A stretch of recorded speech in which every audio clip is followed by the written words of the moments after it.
Hi, I'm Dan from DT Systems and Gun Dog Success. Here we are today teaching the sit command with the use of the e-collar.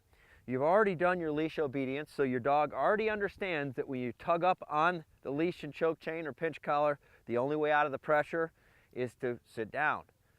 So if you haven't done that yet, you must finish that out before starting to use the e-collar. You already know what your dog's working level is, so dial your e-collar to that level. And the step one, okay, so the first day, you're going to do about 5 automatic nicks in incorporation with pulling up on the lead and saying sit. So the sequence would look like this. You get your dog to move, you say sit, you tug up on the leash, you neck the collar at the same time. Heel. Sit.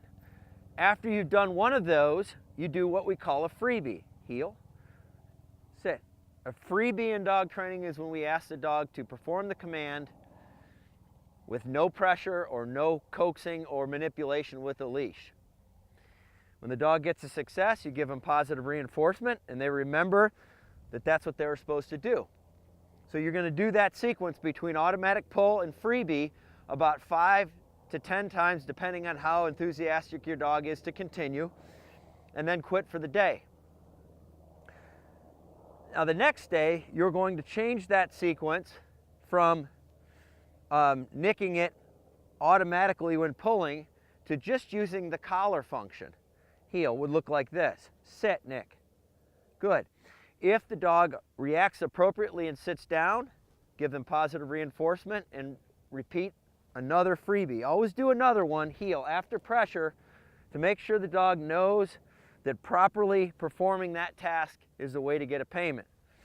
Good. So the second day, you're just using the e-collar function without the leash. Now, if the dog doesn't sit when you attempt to use your e-collar, you're going to just use the leash to sit. Describe to the dog what they've done wrong. So you're kind of using the leash like training wheels, so to speak, only if the dog doesn't understand the nick.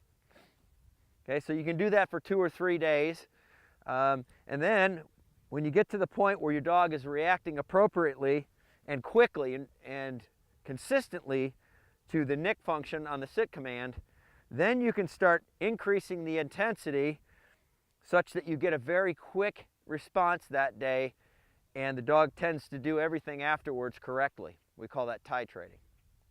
For more information, look up dtsystems.com.